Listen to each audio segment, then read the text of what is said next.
Hey everybody, it is Greg Gossett from Gossett Trading and Mentoring Live, and today is Thursday, December 5th, 2019, and we're again in the final hour of the trading day. As I mentioned each day, I am primarily an end-of-day trader.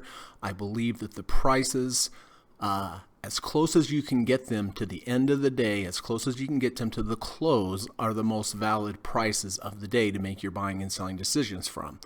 That's because during the regular part of the day, you have the algorithms, you have the day traders battling it out. I consider it a lot of noise at the end of the day, and particularly in the last few minutes of the day. The large financial institutions, the market makers come in, make their bets with size, and move the prices again to what I think are the most valid prices of the day to make your buying and selling decisions from. So anyway, thank you everybody for coming by today. I really appreciate it. As always, I know there's a lot of things you could be doing other than watching this live stream, so I do appreciate you being here, and I hope that you're learning something.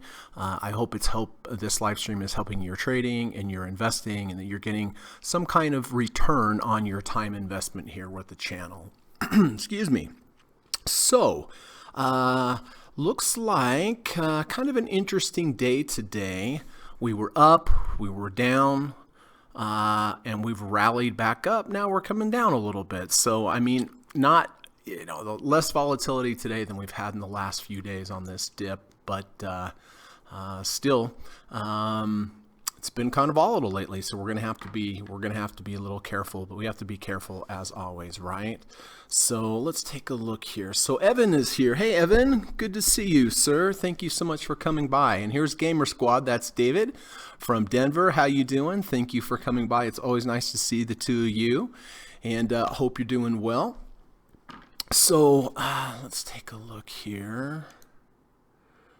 All right. Yeah, it's been all over the board. So anyway, listen, the plan for today, everybody, as per usual, first of all, we're going to go ahead and run the U.S. legal disclaimer.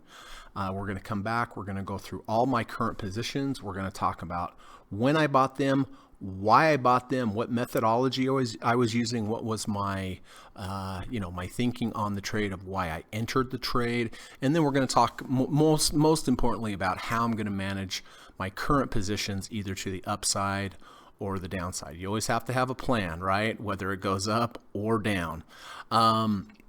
After that, we are going to talk a little bit about trader psychology. In my opinion, trader psychology is the most important skill that you can learn, even more important than the technicals, right? I mean, technicals are important, but learning how to, essentially it comes down to learning how to follow your plan, right? It's pretty easy to come up with a plan. Doesn't have to be the best trading plan in the world. Just have to make sure that, you're buying at support. You are aware where resistance is. You have a good risk to reward ratio. That's not too hard. Honestly, that's not too hard. But what is hard is following through on that plan. And when I talk about trader psychology and discipline as a skill, what I'm talking about is being able to have the skill to follow your plan. Easier said than done, I can assure you. But I can also assure you, if you do follow your plan, if you can find the skill and the discipline to follow your plan, you will be a more successful trader. It's just as simple as that. So it's important to work on technicals, definitely, right?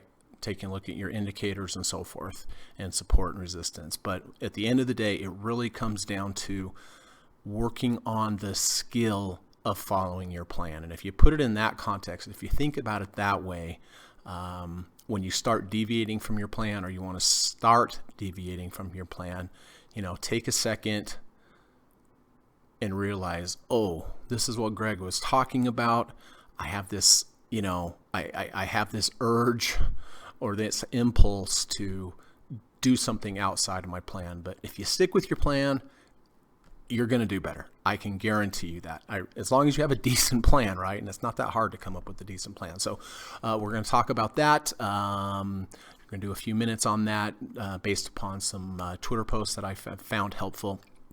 Then we are going to go down through each stock in my watch list. We're going to take a look at the support resistance levels of each stock. We're going to look at the indicators I use, such as moving averages, RSI, MACD, ATR channels. And the way that I view trading is that when I look at a moving average or I look at some kind of indicator that is triggering, I look at that not as lines on the screen, but I look at that as a group of buyers. And if you want a stock to go up, you need to be in the company of other buyers. It's going to increase the odds of you having a profitable trade greatly. And it just makes sense, right? If you want something to go up, you have to be in a group of other buyers. So with that logic, if you can look for a confluence of indicators, if one indicator equals one group of buyers and another indicator equals another group of buyers, if you can have those two combine, converge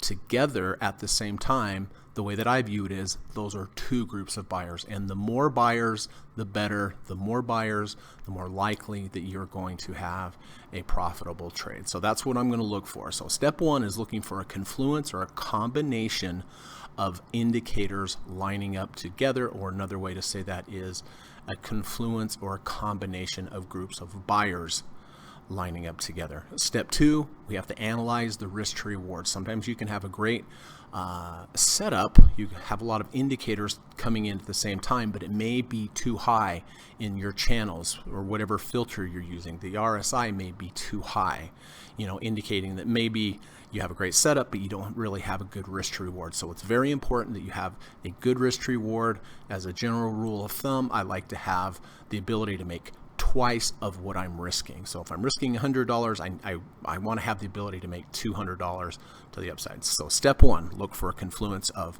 indicators. Step two, make sure it has a good risk to reward ratio. And step three, very important, make sure that the current positions you have, or the position that you are going to possibly take, make sure that you do not have too many of the same type of stocks in the same kind of industry. You don't want to have four technology positions and then take a fifth, right? You can say, well, I'm diversified, I have 4 different stocks. Nah, not really, because they're all in the same industry. So what I'm talking about is have some technology, have some healthcare, have some tobacco, maybe have some autos, maybe have some gold, maybe have some bonds, oil, something like that. So it's nice to have diversification, and it shouldn't be a surprise, right? Because money managers always talk about having a diversified portfolio. Well, it's the same for trading. You should have some diversification in your portfolio as well. So step one, look for a combination or a confluence of indicators lining up. Step two, make sure you have a good risk to reward ratio. And step three,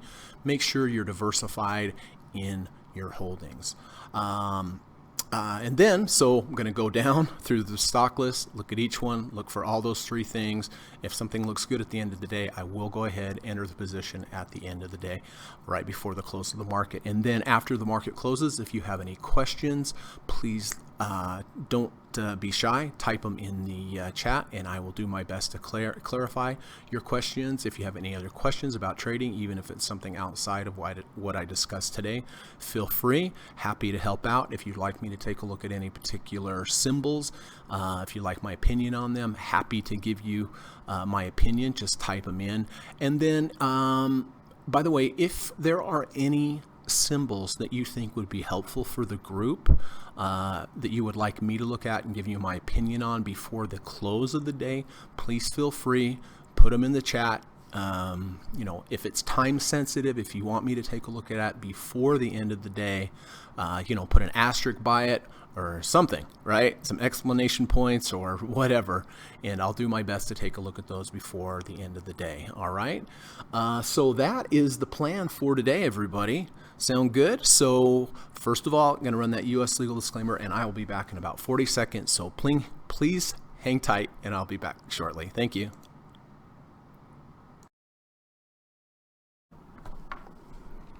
This video or live broadcast, like all instructional materials produced by Gossett Trading and Mentoring LLC, is created and published for informational and educational purposes only.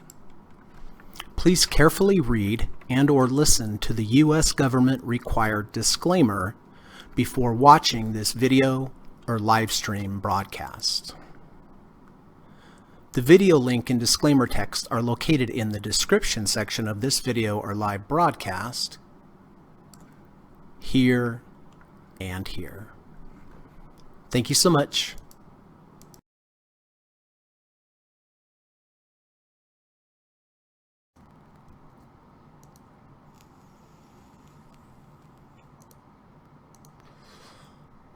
All right, thanks for sticking through that with me. Dr. Long, how you doing? Good to see you. Hope you're having a great day. Hope your trading's going well. Thanks for coming by. Hey JT, how you doing, my friend? Nice to see you as always. Thanks a lot for coming by. Aman Solo, hello, how you doing, Aman Solo? And appreciate you being here. Thank you. JT says, I was offered a 50% discount on TrendSpider, better than Black Friday offer, but I did not take it since I don't have the real estate on my screen for it. Already using TOS and Schwab charts. Wow, that's pretty cool. How did you get the 50% discount on TrendSpider? I know there's some people out there that have been interested in TrendSpider. That sounds like a pretty good deal, JT. But you don't have the real estate. Yep, totally gotcha. Totally gotcha. You know, back when I first started trading, I had like 8 screens. I had one of those deals. You did it because you thought you had to have it, right? But this, you know, this was over 20 years ago, man. It took up this whole table and blah, blah, blah. I mean, I guess you could always get a new screen, right? Then you'd have some real estate there as well. But I just have 2 screens. I have my computer and then I have a big screen, but it's mainly for the podcast. For years and years, I've just traded off of one screen. So, all right. All right, well, look, let's start out with our positions. So the overnight SPY position. Oh, hey, Anthony, what's going on, buddy? Good to see you, sir. Anthony is one of my former students. Really great to see you, Anthony. Thank you for stopping by. Any trades you have going on, Anthony? Always curious to how Anthony's doing. JT said, after the trial, I canceled, so they offered me additional discounts. Aha, that makes sense. That makes sense. Hey, here's Jesse. Jesse is also a former student of mine. Nice to see you, Jess. Thank you, thank you. I'm looking forward to our call. And by the way, Anthony, I'd like to schedule a call with you. I've done a few, I think, improvements on some of my approaches that I've recently come up with, and I want to share those with my past students. So just had a kind of a brush up Skype call with Kurt, have one scheduled. Jesse and I want to get one scheduled with Anthony and also with Jackson in Australia. So good to see you, sir. Looks like you're having a good day on your PANW trade. So, all right. First of all is SPY. So I know you guys hear this every day, but in case we have some new viewers today, I quickly want to go over this. I do buy the SPY ETF, SPY. I buy it each day at the close of the market. I sell it first thing the next morning, and it has nothing to do with technicals, anything like that. Support, resistance, it has to do with something else, and it has to do with the back test done by Liz Ann Saunders at Bespoke Invest on Twitter. She's the Chief Investment Officer at Charles Schwab. But with this back test, 2 variables here, 2 approaches. The first approach that they back tested was buying the SPY each day in the morning at the open, selling it each day at the close of the day. So buy at the open, sell at the close, buy at the open, sell at the close. If you would have done this every single day since 1993, for all your troubles and all your work, you'd have actually returned a negative 13.9% return. However, if you did the opposite, which is what I do, and I buy the SPY instead of the open, I buy it at the close, sell it first thing the next morning. So buy at the open, or buy at the close, sell at the open. Buy at the close, sell at the open. The results of this approach every day since 1993 was actually a positive 634.2% return. So the buy at the open, sell at the close every day, negative 13.9. Buy at the close, sell at the open, just the opposite. Every day since 1993, a positive 634.2% return. Past performance, no guarantee of future results. That is true with any trading approach, but if you're going to allocate money to a strategy, I would much rather allocate it to something that has shown positive and great positive results than something that has not shown good result. So I like this chart a lot. The blue line's the buy in the afternoon, the sell in the morning. The orange line's the buy in the morning, sell in the afternoon. There's a clear difference in the data and in the results. I love this chart because it shows even if you have an edge, a long-term edge, which this to date definitely has had, in the long run, yes, it goes up. But there's always ups and downs in the middle. They're just normal. They're to be expected. Doesn't mean there's anything wrong with the approach. Just a normal distribution of wins and losses. But in the long run, the wins with this approach have definitely been much higher than the opposite. And actually the opposite was not wins, it was losses. And this also shows why, it's difficult for day traders to make money, because the real movement in the market, all the movement in the market actually in the S&P 500 has come from the after hours and the pre-market since 1993. That's where the gains have come from. They have not come from intraday. They have come from people bidding it up in the after hours, bidding it up in the pre-market, selling it into the open. So with that said,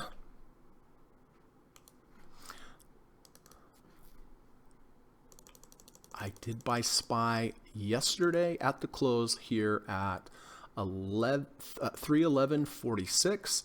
Sold it first thing this morning right here at the high at 312.22. Previous day, bought here at the open, bought here at the close, sold the open. So 2 nice days in a row. However, we did have that big down day a few days ago, but this is to be expected, right?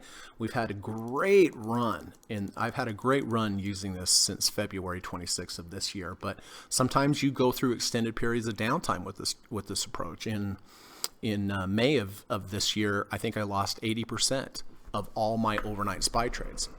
But in the long run, since February 26, it's been extremely profitable. It's been responsible for close to about 22% of my trading profits this year. Just this one little approach. Pretty simple, right? Buy at the close, sell that thing the next morning. So grateful to have a nice overnight trade on here the last couple days in a row. I will be buying this again at the close and rinse and repeat, selling it first thing the next morning.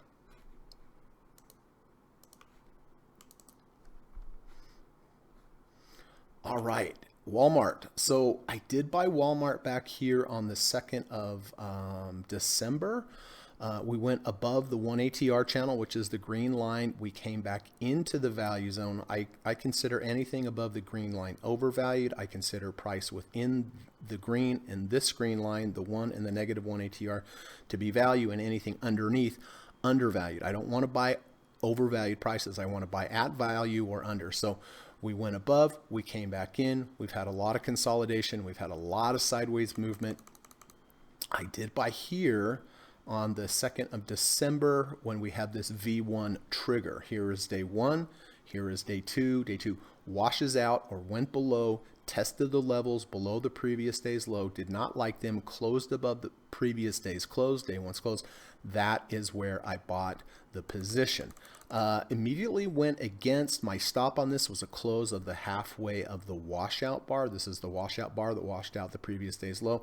This should have some inherent support at the 50% Fibonacci number, or 50% level right here.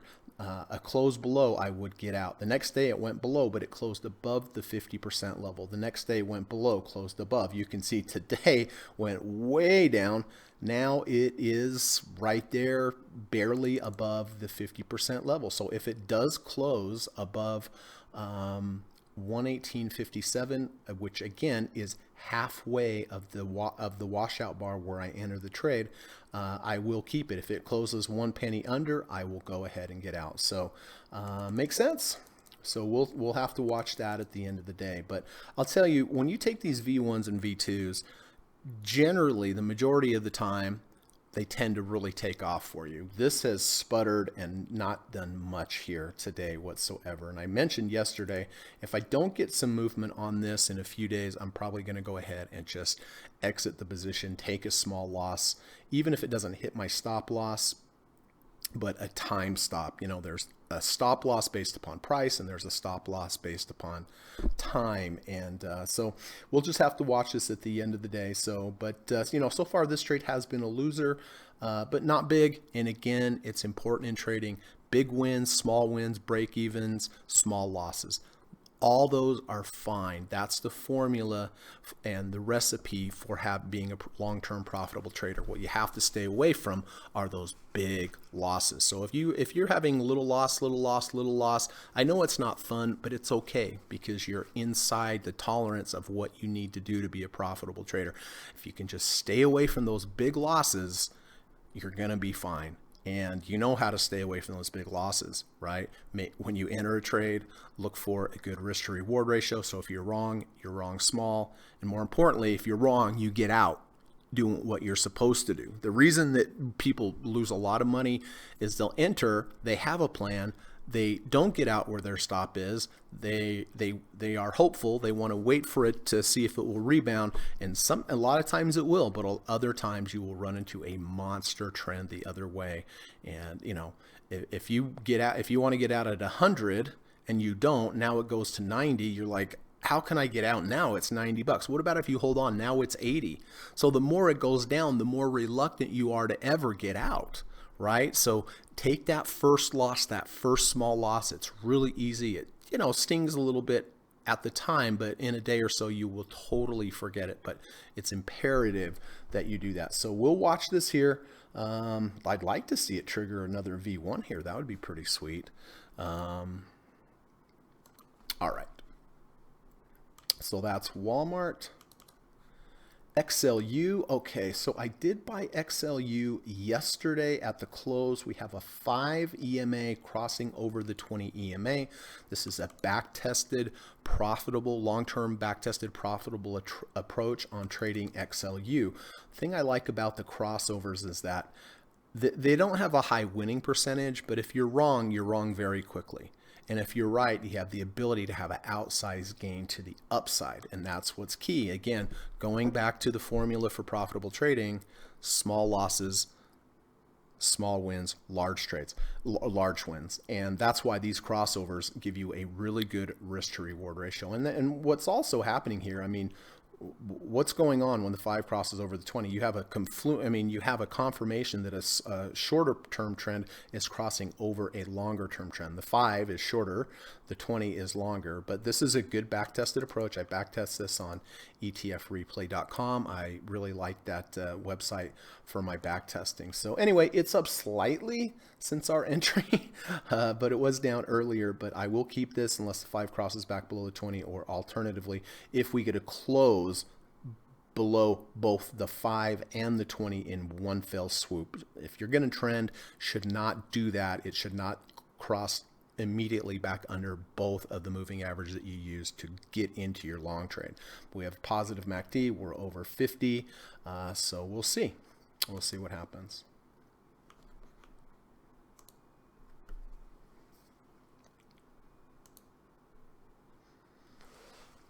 And that is it. So SPY, overnight SPY trade, had a nice overnight SPY trade, buying get that again at the end of the day. Walmart, close under the halfway of this washout bar. I will go ahead and get out of the position. And XLU, which is utilities, looks fine with the 520 crossover. Hey, quickly, I want to go through some of your guys' trades that you've told me about just quickly. I know Evan bought Smuckers back here on the 2nd with this nice V1 entry. Seems like it has moved nicely his way so far. I don't know if he's phasing out or so forth, but so far, nice profitable trade. UNG, Bing He, our friend from Singapore, did buy United States natural gas. This is natural gas ETF, under 30, over 30. In addition, we had a nice V1 entry. So he bought here, immediately raced up a little bit today, but so far so good. Looks like a good profitable trade there. Our friend Jesse did buy PANW, Palo Alto Networks, back here on the 29th of November with this nice close back above the 200 in the third ATR channel. Kind of moved sideways since he entered, but today seems like he has had a pretty decent day. It's up 1.33%, although it's off of its high, but looks to me like he probably took a profit target up there. Correct me if I'm wrong. Mount Doji took this back on the 3rd of December with this nice V2 entry. We had some nice sideways movement. We had, here's day 1, day 2, day 3, day 2, washed out day 1, day 3, the intraday closed above day 1's close. Did take it here, went up nicely right away the next day. Down 4 cents today. Not sure what Mount Doji's plan is, but anyway, so far that definitely is positive. Evan, so Evan took this V2E couple days ago, here at 122.50. We had this nice sideways movement. We had a washout and reversal back up. I think he bought here at 122.50. Went up the next day, then failed, and unfortunately today it's pretty weak. You know, if I was in this trade, not telling you what to do, Evan, I'm just giving you my opinion. If I had taken this trade, I would be getting out with a close below halfway the washout bar. And right here, it looks like currently it looks like it might close under. So if I were in the trade, I personally would get out, but I'm not telling him what to do. Let's see. I think a man solo. Yes, a man solo bought this yesterday. I did like this setup. We have a low, we have a rally, we have a lower low, we have deep MAC, or we have negative MACD bars. We rally, we come back down, we equal the low with no negative MACD bars. Double bottom with a bullish divergence with a missing right shoulder. Believe he bought the, or a man solo bought this at 921 yesterday with this double bottom with the V2, and this looks like it's moving up nicely. So nice job, man solo. Addy, darn it. Addy took this position yesterday in VWM. I think we bounced off the 30, came back in. She bought it back here over the third ATR channel. If I was in this trade personally, just my own personal approach would be, this is the washout bar right here. I would probably use a close below halfway of this bar and or a close under the 30. And so that's going to be up to Addie which one she uses, but bummer. I was hoping that one was going to go up. And then I believe William has bought Verizon, and this is going up pretty nicely here for him as well. So that kind of covers current positions there.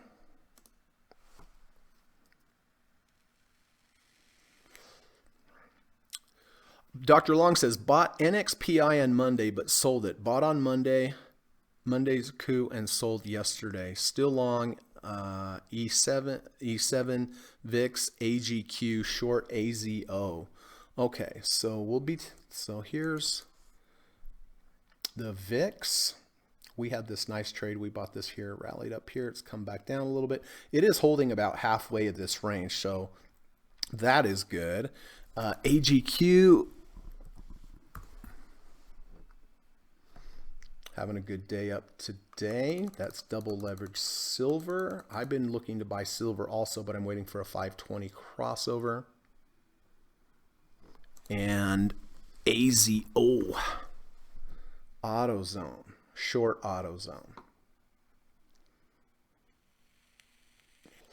Okay, not sure where you shorted it from, but it's doing some consolidation here. Dr. Long says, non-farm payrolls tomorrow morning. Yes, that should be interesting. Hi, Bing He. Good to see you, my friend. Hope you're doing well. Glad to see UNG's up a little bit today. Evan says, how do you decide your time stops?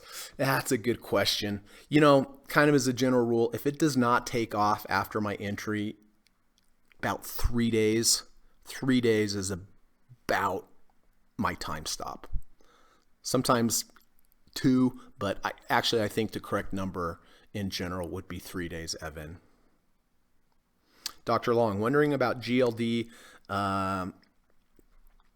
EMA crossovers. Yeah, so gold, and I will go through this, but gold does have a 520 EMA crossover. I'm going to show you the back test on this. I will be taking gold today. William says, hi all, good afternoon, Greg. I heard you speak of a back test. Where is it? And do you have a video of how we set it up?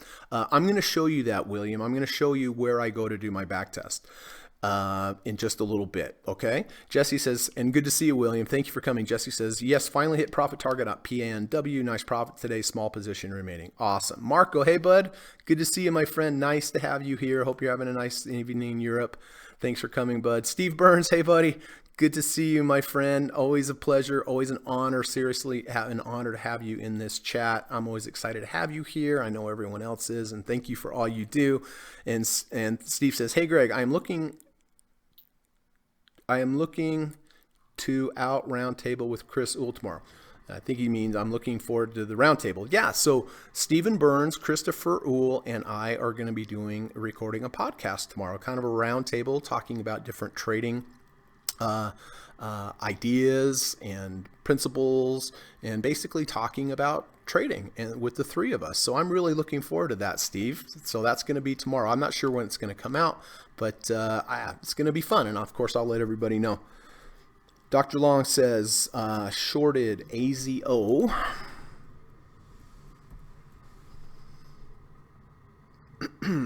1171, 1176.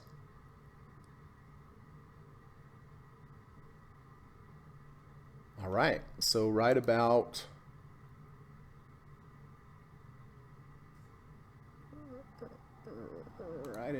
in this area he shorted. Fantastic.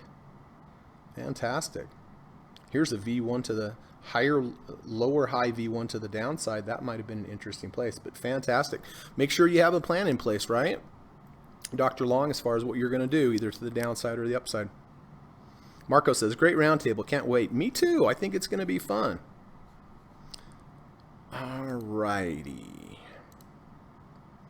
So listen, this is the time of the day where I do like to talk about trader psychology. There's some really good Twitter channels out there that do an excellent job, everybody, of taking the time, energy, burning the calories, and posting some really good messages and words of wisdom about trading, particularly with psychology. And one of the best ones out there is Thomas Paine, at Trader T Paine on Twitter. If you have not subscribed to Thomas, I would really suggest it. One of my very favorite posters on Twitter. I mean, he comes up with some great stuff, man. I am telling you, I'm always impressed with what Thomas comes up with, because everything he posts, I'm like, that is so true, right? And again, here we go. Protecting your psychology is just as important as protecting your money. Let's think about that. Protecting your psychology is as important as protecting your money. If you make a mistake that messes with your psychology, then you will be trading with an altered perspective. More mistakes are likely to follow. This is so true. I mean, we all know we're risk managers. We want to control our losses, but people only think about the actual dollars, the actual capital, but you have to protect your psychological capital as well. And I focus on this in a big way. I know that if I get destabilized, I might fall off the wagon, I might go off the reservation, do something stupid, right? So yes, I am always, looking at minimizing my risk, but I also, big picture, big context of trading, I'm always looking at not getting too leveraged, have too many positions, because if I do have a huge day, not only am I going to lose actual money, but I know I'm going to lose psychological capital, right? Emotional capital. And that's when mistakes can happen. So if you make a mistake that messes with your psychology, i.e. you take too large of a position, you don't get out of a loss, it is going to mess with your psychology, it is going to destabilize you, then you'll be trading with an altered perspective. More mistakes are likely to follow. It is so true. I think if I had one trading quote that summed up the way that I view trading, this would be it. So, watch your tail, make sure you keep losses small, but don't only do that, make sure that you're not making moves or trades or different position sizes that can destabilize you, because the danger of destabilization is now, like Thomas says, you're in an altered perspective, right? And then if you're in an altered perspective, or if you're destabilized, very likely, very likely that you are going to start making more mistakes. If you guys and girls ever play poker, you may have that one guy who's a really good poker player, but he gets, a couple bad beats and he just goes off the reservation, and now he's starting to gamble. He's totally getting off because he's mad and he's upset and frustrated. It's the same thing with poker. I mean, it's the same thing with trading, right? Very similar, very similar pursuits in a way, right? You're playing the odds, but you have to stay stable. So thank you so much, Thomas. That seriously, what a great post. But remember, when it comes to trading, of course, protect your capital, but protect your mind, protect your stability, and you do that by position sizing. You do that by having not too many correlated positions and following your rules. So thank you, Thomas. That was a great post.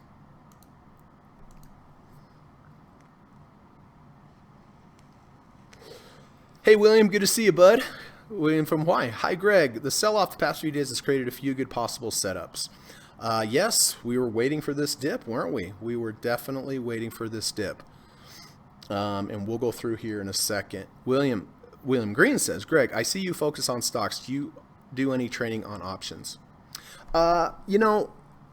In the course that I teach, I really don't cover options. I mean, if you want to spend a half an hour or an hour, during the course on it, I'm happy to teach you that. I basically mainly only sell premium. I basically sell cash secured puts. That's about the only options that I do, because it works nicely with my technical analysis. So as a matter of fact, I just had a Skype call with Kurt, one of my former students, and we spent 40 minutes talking about options. But in general, I don't really have any training, or I don't do any training or teach options, because I'm more of a my main focus is on stocks. But one of my main trading approaches, one of my components of trading, is selling puts. But I'm very conservative with it. I have to really wait for a great setup before I do it. But if you have any questions, William Green, on options, let me know. But yeah, I mean, I can incorporate it obviously into the lessons if that's what somebody's looking for. Evan, by the way, feel free to delete Wix. I got out of it and I don't want to look at it anymore. I don't blame you. Let's get out of it then. Boom. It's gone. It's gone, Evan. Like it never happened. Look at Walmart now. All right, well, let's get going. We do have some things to look at today for sure.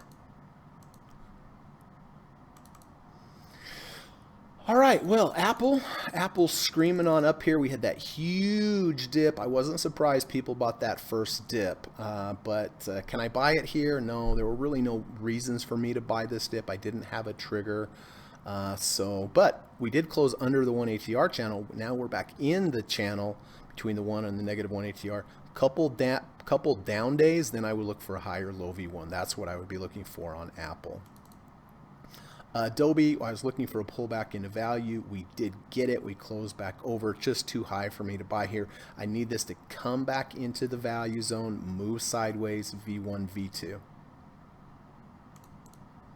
Advanced Micro Devices did come into the value zone, did have a V1. There wasn't a lot of sideways movement within the value zone. That's why I didn't take that.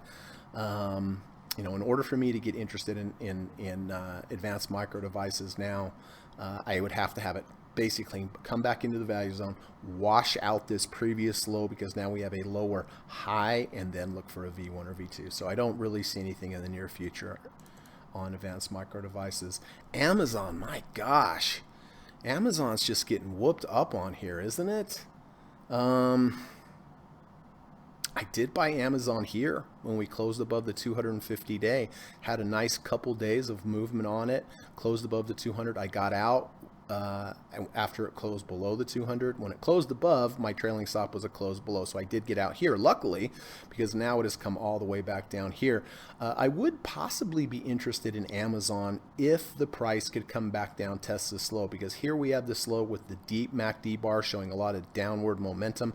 Now, a couple more days down, we might get down here, test this previous low, but I don't think that the MACD bars will be as deep, possibly giving us a V1 or V2. Alternatively, if the 5 EMA, well, we better check that out. Let's see. Sorry, the 5 SMA, see how it crossed over? It's still over, but if the 5 could close under the 50 and then back over the 50, that would be another potential reset and an area to buy. Boeing, very weak here. You know, we're at a 3762 RSI.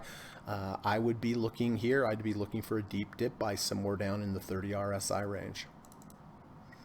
Berkshire Hathaway did come back down into the value zone. Just another reason, guys, when it gets up into these levels, sometimes it will head higher, but the majority of the time it will mean revert back into the value zone. So people that bought up here, not happy, right?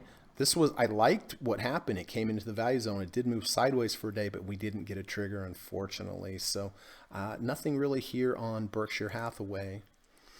Beyond Meat does look interesting today, guys.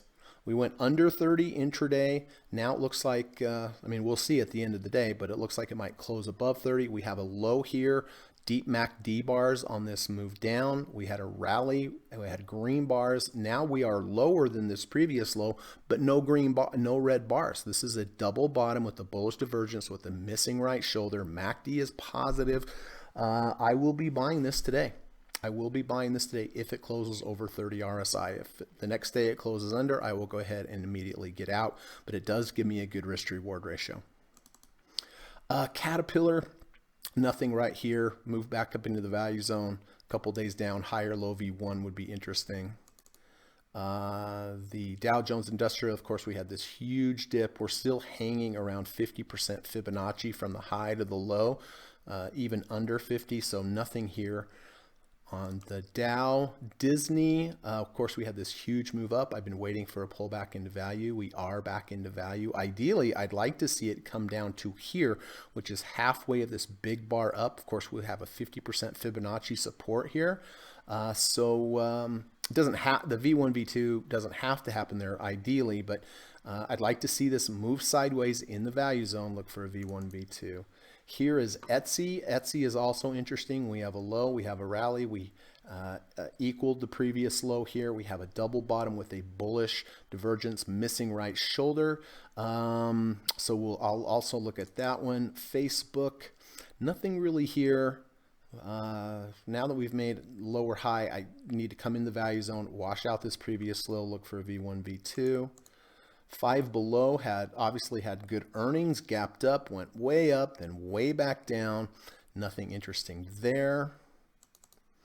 Gold miners, gold has been pretty strong here. Nothing here on the gold miners. However, on gold, we do have looks like we have a 520 EMA crossover. The 5 is 138.62, the 20 is 138.58. And let me quickly show you. Here's the back test. And William, I use etfreplay.com. I use this by permission on the podcast from etfreplay.com. This is what I use to do all my back testing. So you can see I put GLD in here. Long moving average 20, short 5, exponential, run the back test. And you can see buy and hold is better than this approach, but buy and hold had double the drawdown as this approach. So this is a profitable approach. It's not hugely profitable compared to what the buy and hold is, but it is still a profitable approach. So as long as a 5 does cross above the 20, I will enter this today. You can see this approach gives you a lot of little losses and then a decent gain. A lot of little losses, then a big gain. But that's the formula with all of these moving averages. but you can get a lot of little losses in a row, and it gets frustrating. I think I've taken all 4 of these crossovers on gold. And of course, they've been losses, but they've been small losses, which okay. So, but the key is, if you're going to trade this, if you have faith in your back test, then you need to take each approach. So with that being said, the 520 crossing over, I will be buying this today if it stays with the crossover. Goldman Sachs, nothing here, just too high. That Google, excuse me, that was Google, nothing here. Goldman Sachs, really nothing here. Home Depot, it did go under 30, over 30. I didn't buy it because that was the only signal. There were no other combinations of signal like a double bottom with a bullish divergence or a close back up the third ATR channel, V1. That's why I passed on this trade here. Today, we were under 30. We went over 30. Now we're still under. Actually, on Home Depot, we're under 30. I would look for a close under or a bounce, a close under, close over, or a bounce at the 200-day moving average. So I'm going to give this another day, see what happens on Home Depot. But I think this would be a fairly decent place to buy Home Depot, especially after this big pullback, right? Rather buy it here than up here, for sure, right? And it gives me a good risk to reward ratio right off that 200. IBB, just too high, waiting for a pullback into value.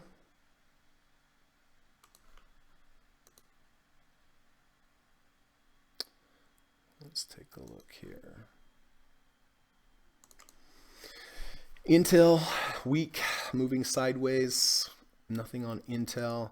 IWM, kind of all over the place, nothing on IWM. Johnson & Johnson, very strong move, need a pullback into value. Coca-Cola, above the 1 ATR channel, need a pullback into value, sideways movement, V1, V2. Lockheed Martin, we did close under the 1 ATR channel. Now I need this to rally, come back down a couple days, and have a higher low V1, V2 within the channel. MasterCard, up pretty strongly today. It's above the 1 ATR channel. I can't do anything with that. McDonald's, just moving sideways. I did sell a put on McDonald's, and if you're going to sell a put, this is exactly what you want.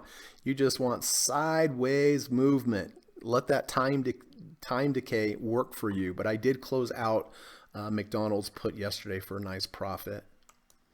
Altria, nice, strong, waiting for that dip, waiting to buy that first dip within the value zone if I get a V1 or a V2. Merck, strong, up near the third ATR channel. We know that 90% of prices fail at the third ATR channel. 90% of prices find support at the negative third ATR channel. So this is not a place I would want to initiate a new trade. Microsoft up a little bit today. Nothing there. Netflix, waiting for a pullback into value. We did have a pullback into value. We've had 1 day sideways. Did stab down. I would be interested in if we could have a V1 or a V2. A V1 today or possibly a V2 tomorrow. I'd like it. One thing I want to point out, see this previous high? See this previous resistance up here? We finally broke through it. And if you can break through that resistance, now this should become support. And look where the support stopped today. Right here. Almost to the penny. Interesting, right? So this might be interesting for something going forward. And I would be interested possibly if it triggered a V1 today. So we'll watch that. Nike, nice big strong gap up today. Can't do anything with it up there though. Philip Morris, okay, so we're above the 1 ATR channel. We come back into the ATR channel. We need a couple days of sideways movement. Well, we certainly have it. Lots of sideways movement. And here's the V1. So I will be buying Philip Morris here as long as this V1 stays triggered by the end of the day. How are we doing on time? All right. PayPal, above the 1 ATR channel, in the 1 ATR channel, a couple days sideways, which is good, but I need a trigger. The Qs, nothing on the Qs. Silver up today. No crossover for me though. SPY, of course, going to be buying that at the end of the day. Bonds, been kind of all over the place. Gaps down, gaps up, down, gaps down, gaps up.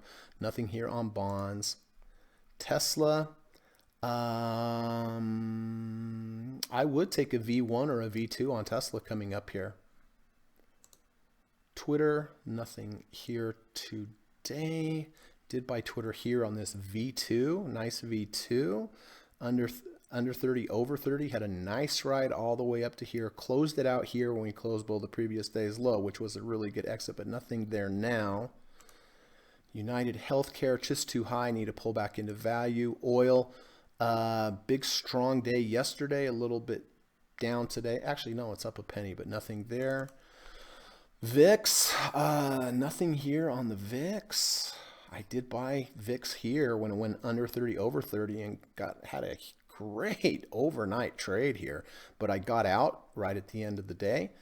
So that was a fantastic trade. That was like 4 or 5% in one day. Verizon, nice going, William. Nice move there. Of course, watch out for the 70 RSI above you. Walmart, gonna have to watch this at the end of the day. My gut on this is unless it's really strong at the end of the day, my gut, I'm probably gonna let this go, but we'll see because of the time stop. Energy, nothing there. Financials, nothing there.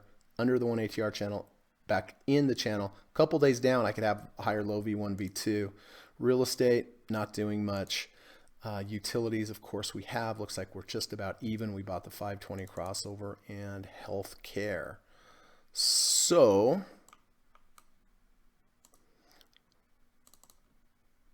Amazon, nothing there. Beyond Meat, as long as it closes over 30, I'm going to buy Beyond Meat. Cisco, I don't know why I have that on there. Etsy, Etsy is very similar to Beyond Meat. I think I like Beyond Meat better. 30.63 gives me a better risk to reward ratio. Etsy is a little bit higher here. It makes my risk, there's more risk here because the 30 is like way down here, whereas the Beyond Meat, the 30's right about here. So I think I'm going to let Etsy go. Gold, 520 cross, I'm going to take that. Home Depot, not going to do anything with Home Depot. Netflix, not going to do anything with Netflix. Philip Morris, I do like this V1 on Philip Morris. Tesla, no. And Walgreens, no. All right.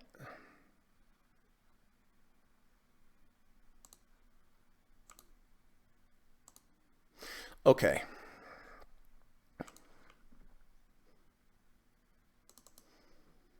So I am going to get out of Walmart. I'm just going to take Walmart off. It's a couple days, hasn't done anything. Time stop. I'm just going to get out of it. Let me quickly look.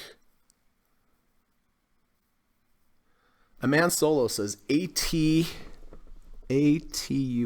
Let's take a look at that.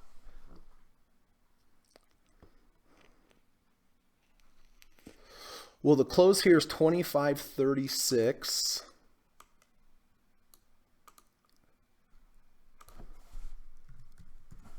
That was on the day one. I mean, this is very close to a V2, right? Here's day one, day two washes out day one. Today has to close above day one's close. Day one's close was 25.36. Right now it's 25.33.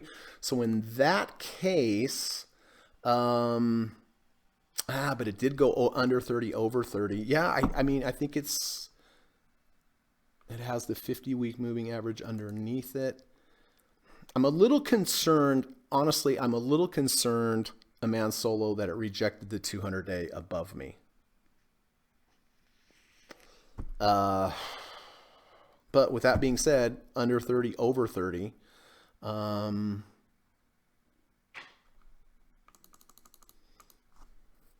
would instead of just the under 30, over 30, I'd like to have that V2 as well. Remember, Home Depot went under 30, over 30. I didn't buy it because it was just a single indicator. If we had a V2 here, it'd be nice, but I am a little concerned with the rejection of the 200-day and of the 1 ATR channel. That does concern me a little bit. So let me know what you do with that.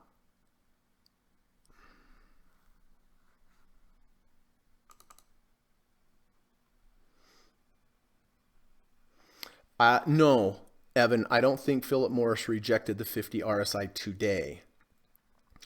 But this is one of those tough ones. You know, if the day that I'm buying it rejected the 50, I probably wouldn't take it. But today it didn't. Today it didn't reject the 50. I don't think. I could be wrong. Very close. But I still like it. I like the support we had here. I like the sideways movement.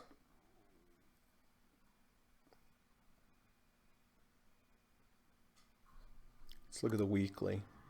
Weekly, we were above the 1 ATR channel. We are pulling back. We have some support on the weekly indicators.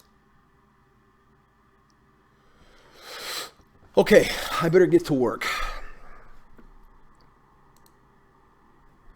And the work means, let's see, SPY orders already in, right? Yes.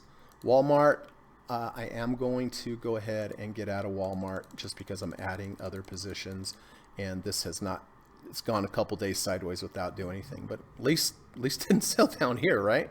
Intraday. XLU is fine. All right, so with that being said, is Beyond Meat still above 30? Yes, it is. Is gold have the crossover? Yes. Philip Morris, V1. So I'm not going to be able to do this all at the last second, so I am going to have to start making some of these decisions now because I trade a couple accounts, so I have to duplicate my efforts here.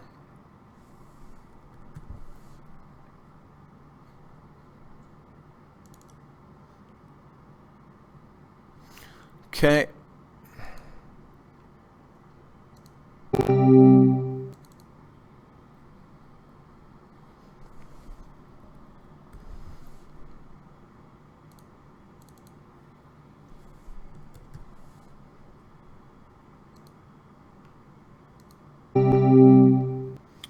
Okay, there's gold. Philip Morris looks fine.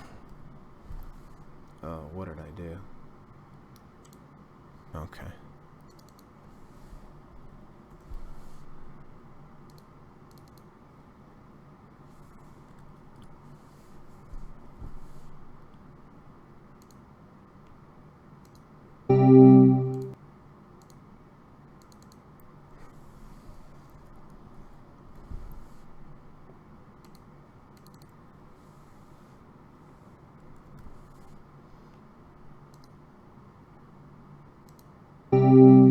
Okay.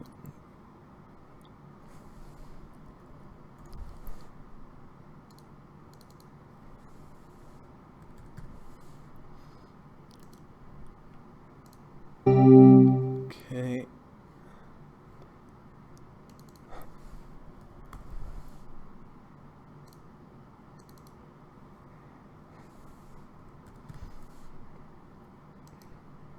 Wow. Haven't bought this many positions in a long time. Oh, and yeah, get rid of Walmart. So that will happen at the end.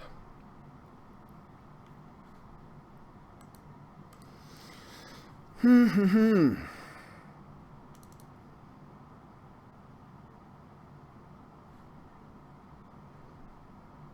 I do have, yeah, okay.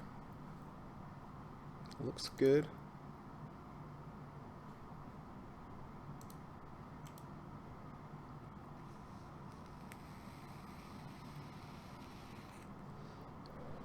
Dr. Jorgensen, hey buddy, what's going on? Dr. Jorgensen says, Philip Morris has been good to you in the past. Yes, it has. Yes, it's been good to both of us, huh, Bruce?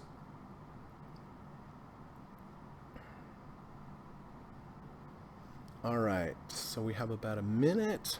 I'm not used to having this all done this quickly. And then we'll take a look how everything is. Yeah, so Walmart's gone.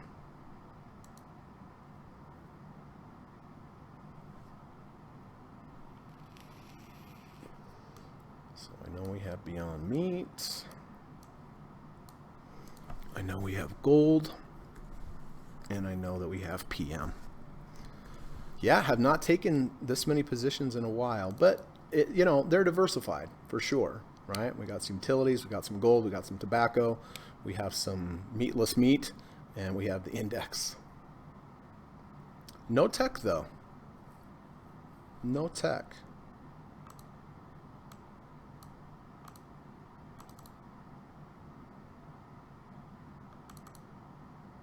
Whew, Amazon's just selling off, isn't it?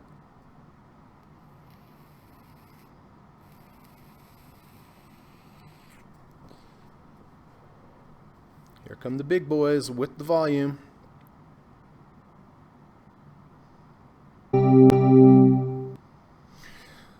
All right, so we got rid of Walmart. All right, just for the record, it did close above, but I decided to go ahead and just get out of it because I bought it. It hadn't done much, but yeah, we'll see.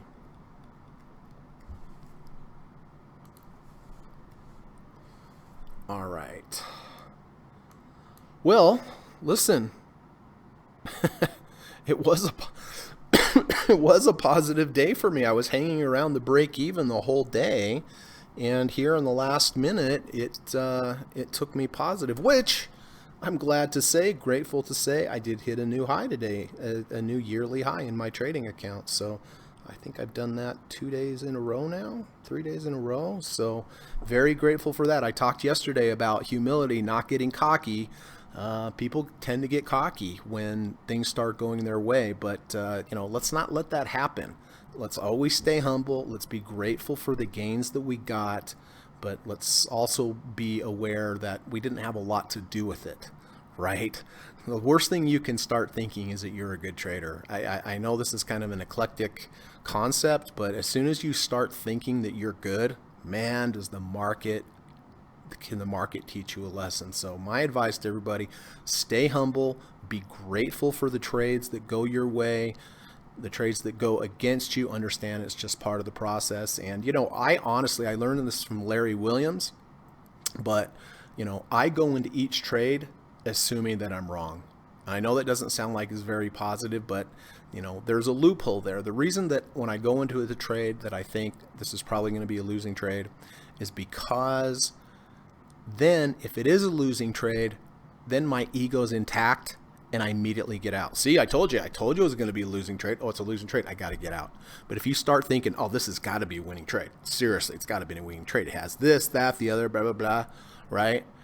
Well, it doesn't matter how many indicators you have lining up for you. It still can be a losing trade. But if you go into it with the mindset of like, oh, I think this has got to be a winning trade. If it goes against you, you're like, it's just a little bit of noise. Maybe I'll just hang on a little bit because I know it's going to be a winner. It's the worst mindset you can have. So I know it sounds negative. It's not negative. I promise you it's not negative. But I learned this from Larry Williams. Probably one of the best things I learned from Larry Williams. Go into each trade assuming it's going to be a loser. That way, if it is a loser, your ego is intact because you were right, and and having your ego intact, being right, you're going to go ahead and get out because that's what you assumed it would be. And that helps you keep losses small. Does that make sense? Hope that makes sense, everybody. So listen, before we get into questions and answers and all that other stuff, I just do quickly want to put in my daily plug, let everybody know that I do offer private one-on-one coaching and teaching lessons in the evening time via Skype. I do have a course. It's 5 sessions, 2 to 3 hours per session. It's one-on-one. It's intensive. I teach you everything I've learned over the last 24 years as a full-time trader. I teach you everything I've learned from all of my mentors and teachers and everything that I've developed in my 24 years. And so it is $1,000 for the course, but I promise you it's worth the money. You're going to be able to look at the market in a different way. You're going to be able to put it in context. And I really think in the long run, you are going to make that money back. At the very least, I think you're going to lose a lot less money, but you are going to learn a lot of things in my class. I teach the first part of the lesson, then I have you teach it back to me the second part of the lesson. I ask you a lot of questions. We go through a lot of charts. I have you break down, what are the pros here? What are the cons here? What's the risk to reward here? Does it make sense? What's positive? What's negative? Would you take this trade? Do we have too much correlation? Where's your resistance? Is it good risk to reward ratio? Lots of that stuff. You're going to be tired when we get done with each lesson, but it is valuable information. And so, if you're interested, you can reach out to me. My email is in the description of this video. You can also send me a message on Twitter. If you're interested, reach out to me. We'll have a Skype call. It's free Skype call. I promise you there's no obligation whatsoever, but I do want to talk to you first before you decide whether or not you want to take the course with me.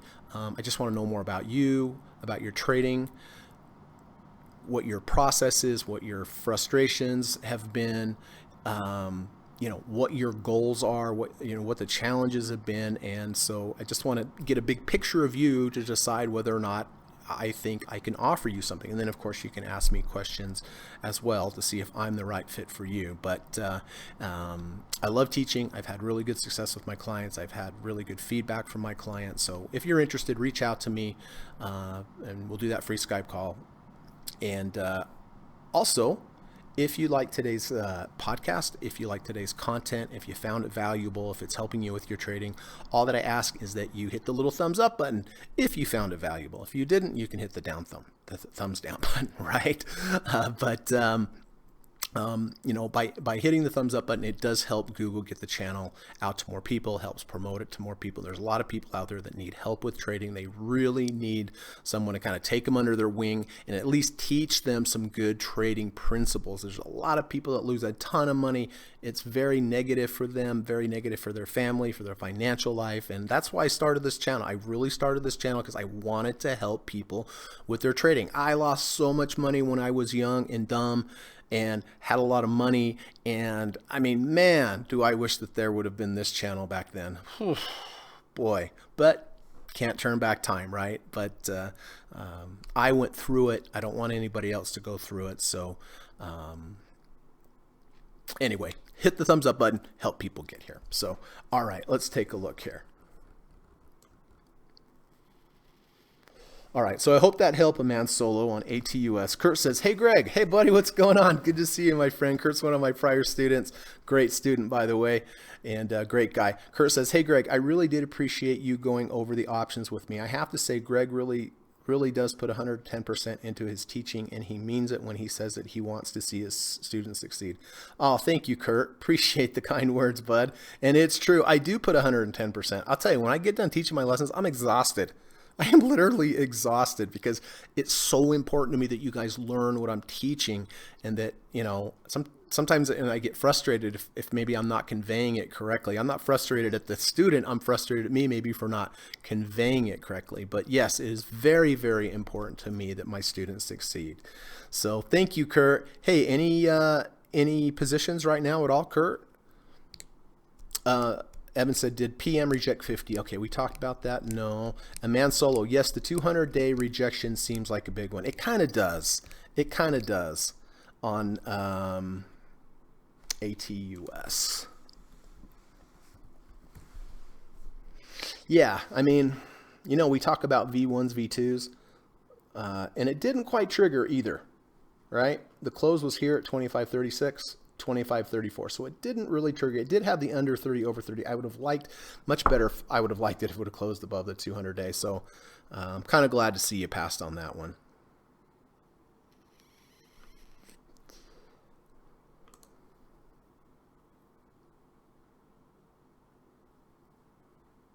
Dr. Jorgensen says, guess I had better go out and purchase some gold items to help out with that gold trade. Yes, let's get going on that, would you, Bruce? Some smokes too. Absolutely. Just kidding. Bruce is a doctor. Always helping out the best I can. Not going to Walmart anymore. Good. Dr. Jorgensen is a team player. He is going to buy some smokes and some gold, and he's not going to Walmart. Don't buy smokes. I used to be a smoker. Don't do it. So stupid. I'm really glad I quit. I quit at the first of the year. Dr. Jorgensen also says, have to stay with my vegan diet. Yeah, I think Bruce watched a documentary, and I think he's been vegan for the last little bit. So interesting, Bruce. Let us know how that works. John, hey, how you doing, sir? Oh, John says Walmart is ex-dividend today? Is it?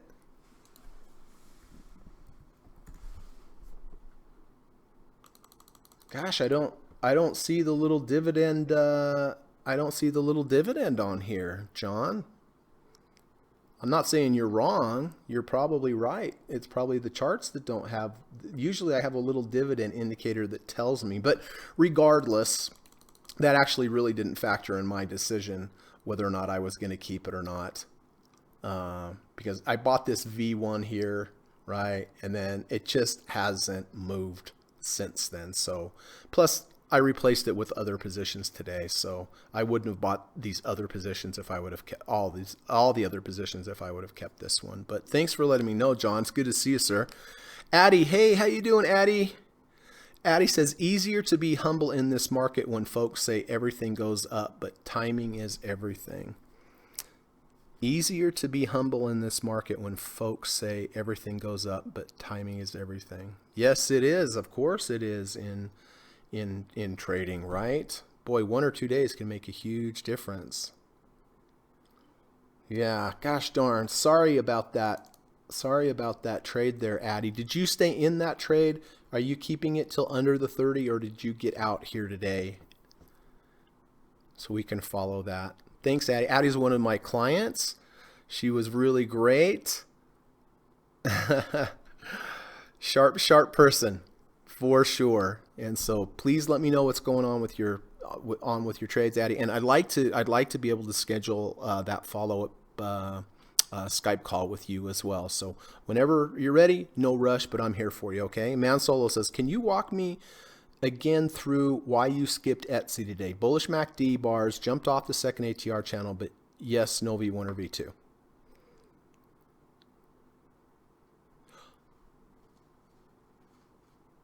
Yes.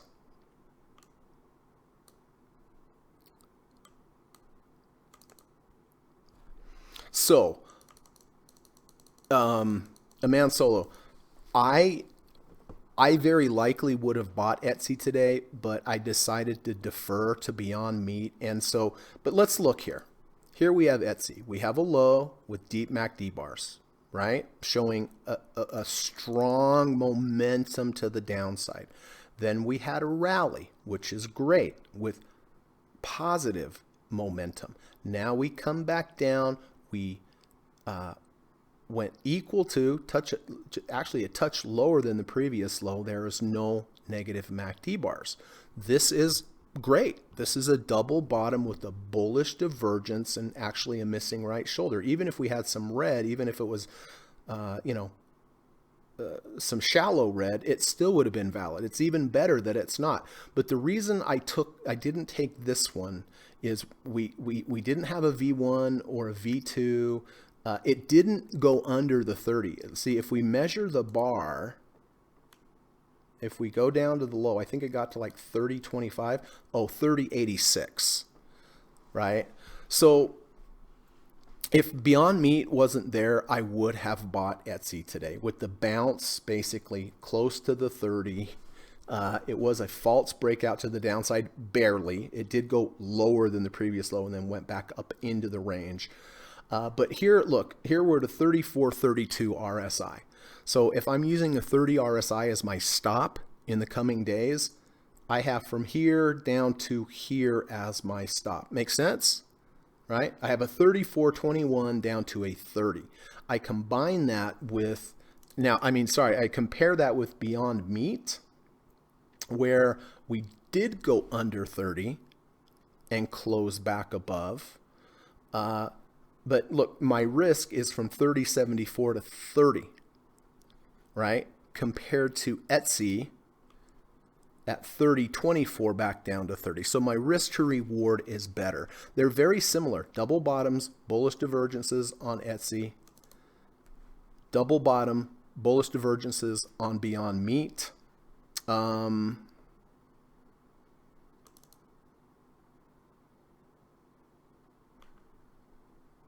But on Beyond Meat, you see how we went much lower and rejected that? We didn't form a V1. It would have been nicer if we would have formed a V1. But I like that we went way down, rejected it, came back up. Let's look at Etsy again. I was looking at these all morning before the show started, deciding on which one. And I'm not, who knows? Etsy could have been the one. Right? Tomorrow may go rocketing and Beyond Meat may go way down. I don't know. But I didn't want to have too many positions today. You can see I already took a few positions, Beyond Meat, Gold, and Philip Morris.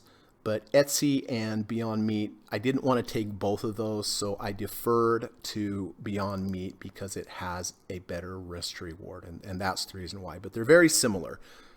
Does that make sense, Amon Solo?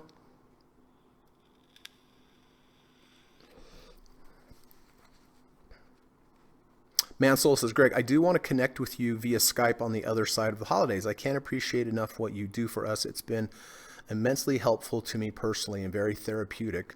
Ah, very good. I'm glad to hear that. Why therapeutic? That's an interesting word. But yes, I'm looking forward to that Skype call, Mansolo. You just let me know whenever you're ready to go. Mansolo says, confirming that I did skip ATUS. Okay, good. I don't know. When I looked at it, when you trade for a long time, you literally can look at a chart, and after a while, maybe it's that 10,000 hour rule, but before I even analyze it too carefully, I get a feeling. Does that make sense? I can look at it, get a feeling, and that was my first feeling when you first wanted me to take a look at that chart. When I looked at it, I remember I kind of went, ugh, right? That was my first emotional response. But then logically, when I looked at it and I started breaking down, I was like, okay, but this is okay and that's okay. But I don't deny that instinct that I have just from experience of doing it. But who knows? That thing might go rocketing up tomorrow, but okay. So noted, you did not take it. Jesse said, there was a dividend for Walmart today, 53 cents. Really? So yesterday was ex-dividend, so I got a dividend today? Is that what you're saying? Well, that's good. As long as we're clear about ex-dividend compared to dividend day. But I didn't see the little dip. See, here's the little earnings icon. Normally you have a dividend icon like here, right?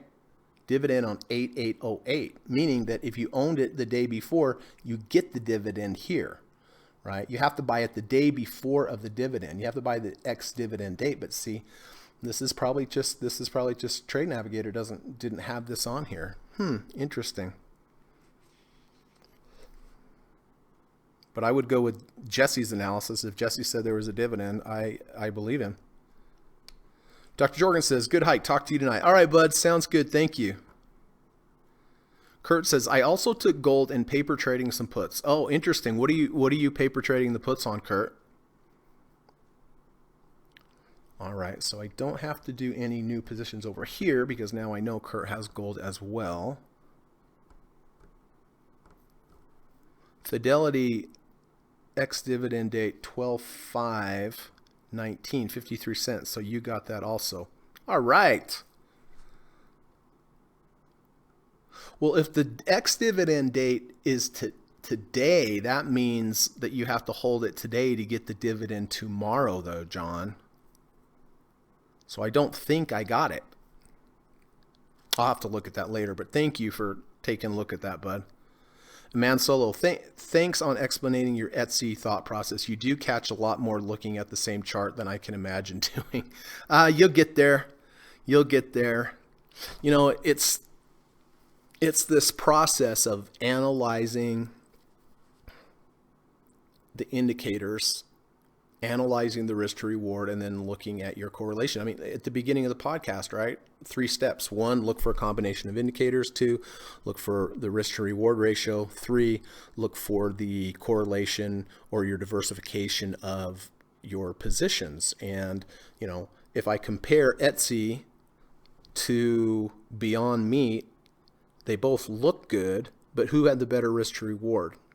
Etsy, right? They're both big movers, so that factors into correlation, right? I don't want to have Etsy and Beyond Meat both down there. It's, I'd rather just have one, right? Because they're big movers, and I factor that into the correlation, the diversification, and the positions that I have. They're in the different industries, right? One's an internet company, one's non-meat products, right? But I just don't want to have 2 volatile stocks at the same time with basically the same setup. And I picked Beyond Meat because it had a better risk to reward.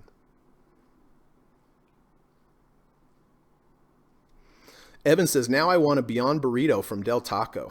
I've had a few of those, Evan. Pretty good, huh? They are definitely pretty good. I'm a little hungry myself. Katie's over here. She says hi to everybody. There you go, girl. Yeah. Go where blank blank.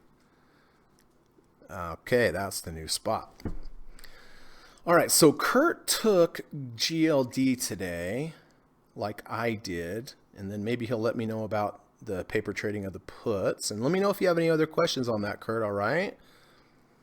Man Solo, therapeutic because you set such a great example of being matter-of-fact and unemotional about trading, which doesn't typically come as naturally. Also, you have a solid positive take on things. Oh, thanks, Man Solo. I try. Listen, you know, I started this channel to share my knowledge with people.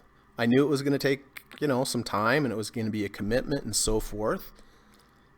But it's a win-win because hopefully, you know, I'm passing on some good information, but it makes me trade better because I have to set a good example for you, right? And I'm talking and busy. I don't have time to make dumb trades at the end of the day, right? So it's helped me as well.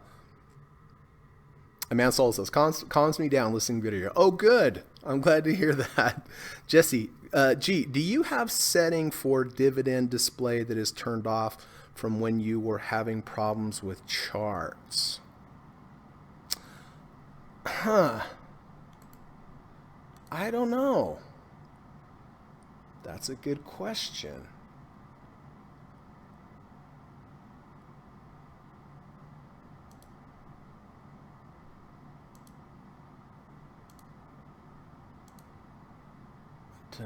Show tips, funny tips, spics wrong.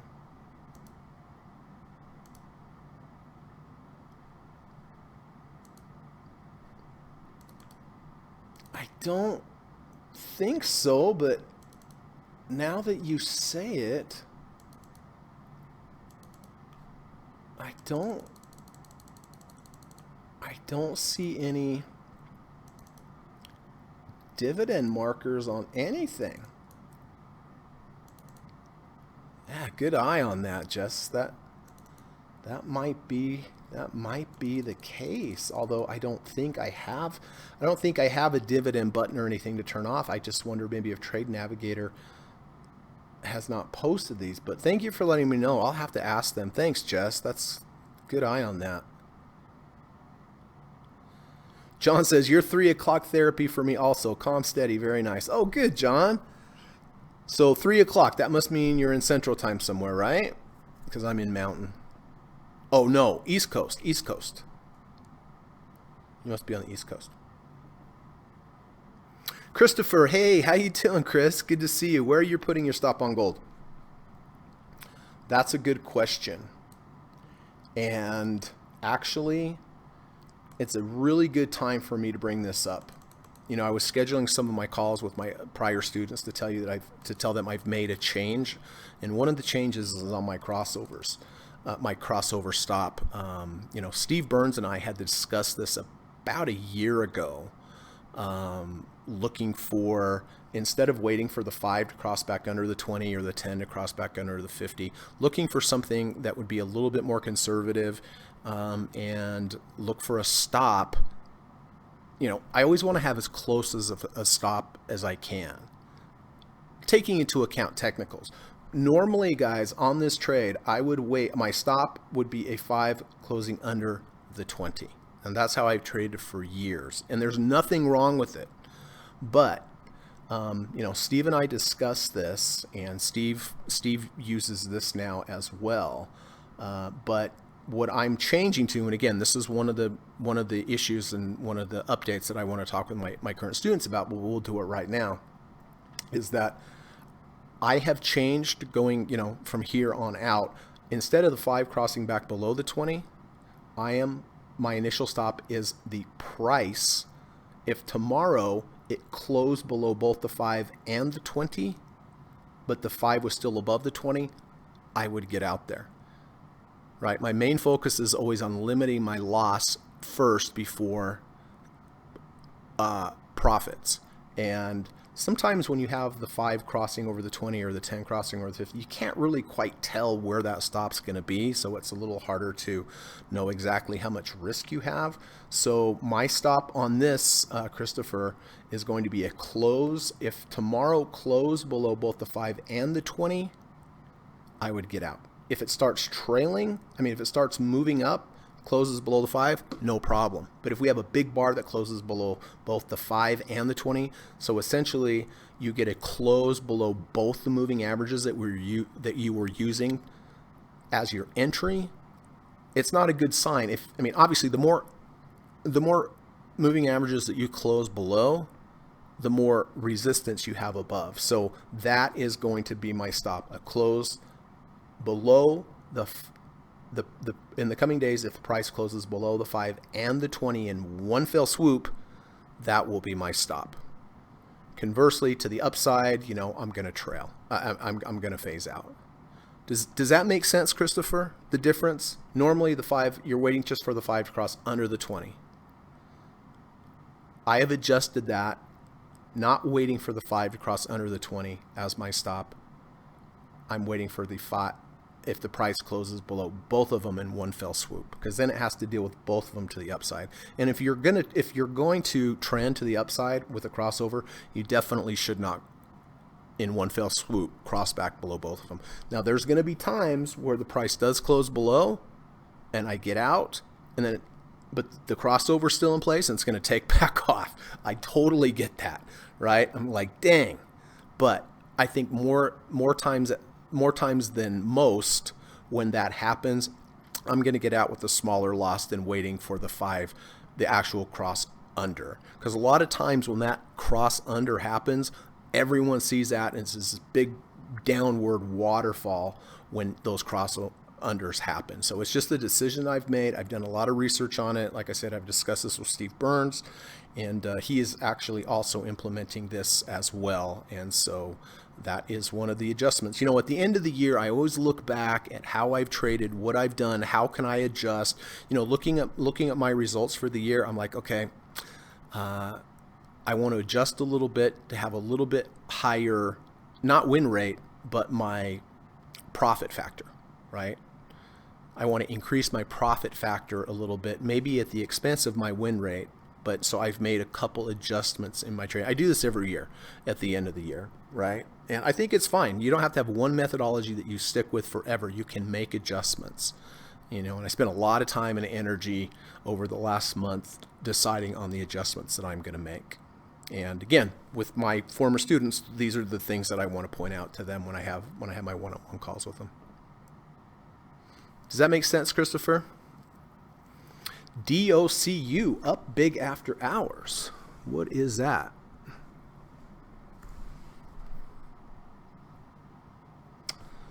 DocuSign. Oh, I know DocuSign. DOCU. Yeah, up 5%. Very nice.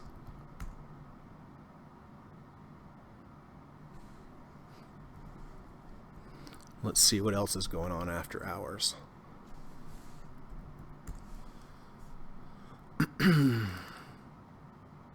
Beyond Meat's up a little bit. Gold's down a little bit. Philip Morris is down a little bit. Big spreads there. SPY is down a little bit. And XLU. So, all right, interesting.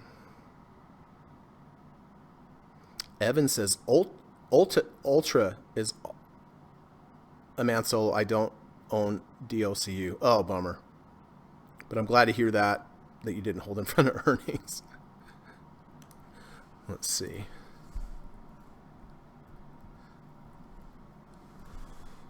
Ultra. Whoa! It's up 11%.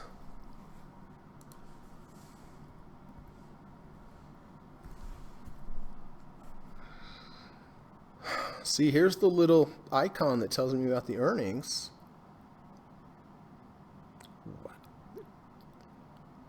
It's 30 points higher than it was, approximately. Remember, guys, holding into earnings is a quick way to make a lot of money, but it's also a quick way to lose a lot of money. And remember, we're risk managers first, traders looking for profit second. The one move that you can do that you have total control of is not putting yourself in a position to lose a ton of money in seconds. And the best way to do that is not to buy and hold in front of earnings.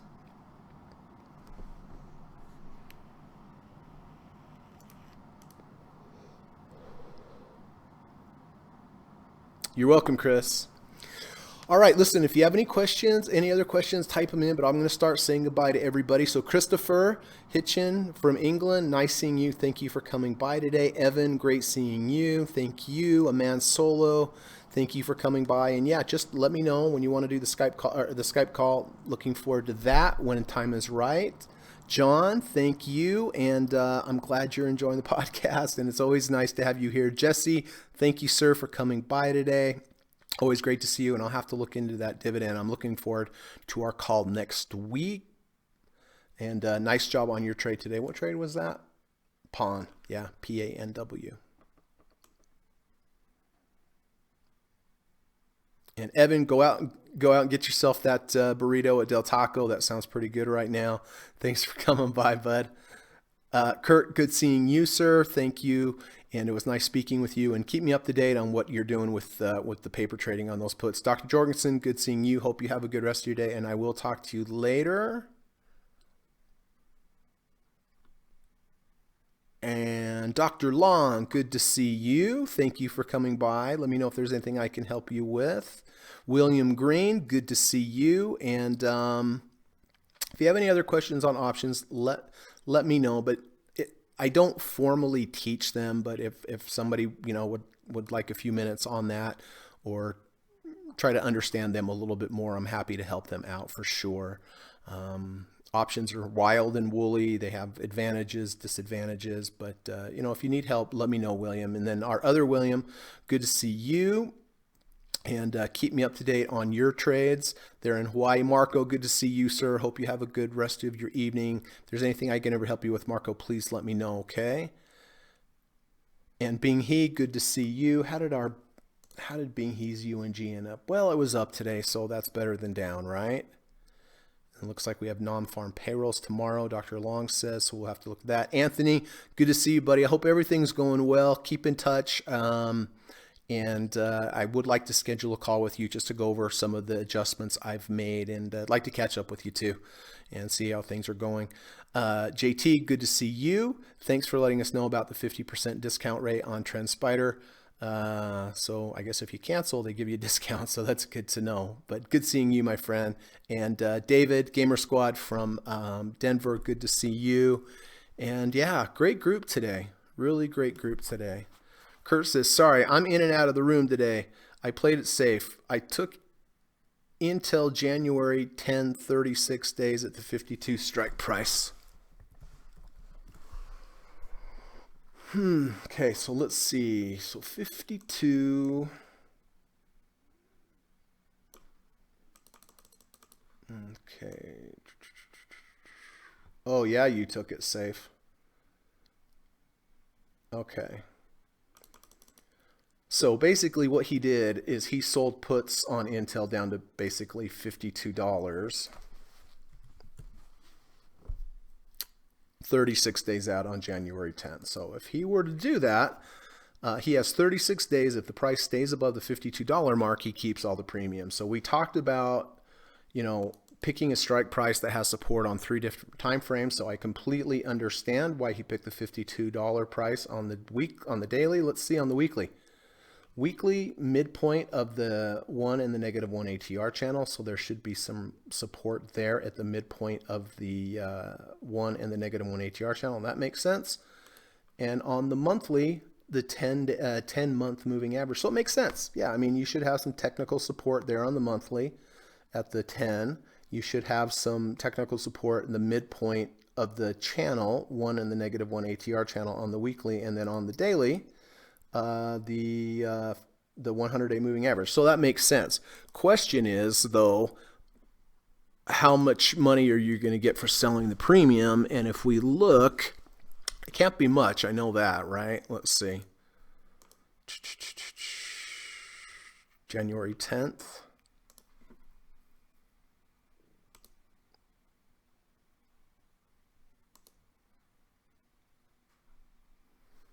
$52.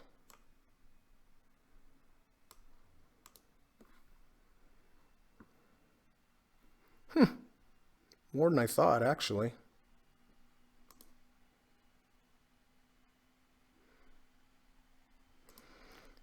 Yeah, so with that particular trade, going out to January 10th, you basically get approximately $40 per contract.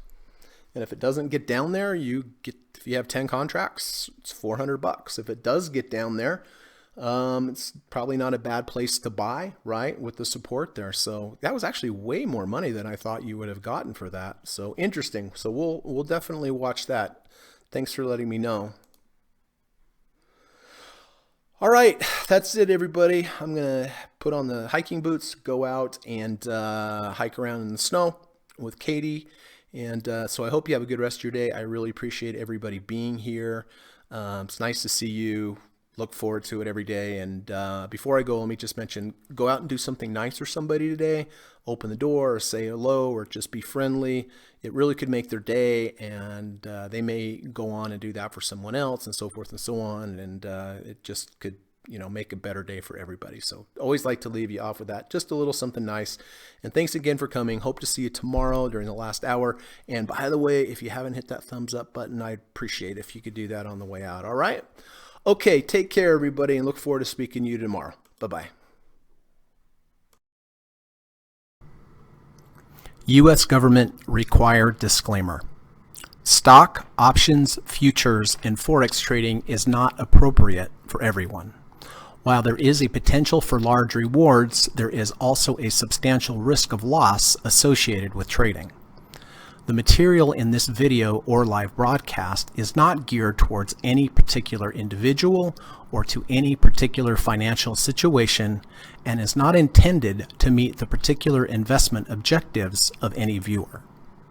This video or live broadcast, like all instructional materials produced by Gossett Trading and Mentoring LLC, is created and published for informational and educational purposes only. Any and all information contained in, implied, or referenced by this video or live broadcast is not to be construed as investment advice, and no representation is made that any individual or entity involved in production of this video or live broadcast is an investment or financial advisor or is registered or authorized to give any financial advice. We are publishers and educators only. Therefore, the various producers of this video or live broadcast will not accept liability for any loss or damage of any kind which may arise either directly or indirectly out of the use of any of this material, including any loss of profit. No representation is made that any account or investment will or is likely to achieve the profit or losses demonstrated. We recommend consultation with a licensed and qualified professional before making any investment decision. This video or live broadcast is not to be construed as an offer to buy or sell any security, financial instrument, or financial product of any kind. Notice is hereby given that any individual or entity involved in production of this video or live broadcast or their clients may have an interest in any security, financial instrument, or financial product mentioned or referenced. Any simulated or hypothetical performance result depicted does not represent actual trading and therefore may under or overcompensate for the impact of various market factors such as lack of liquidity. Thank you.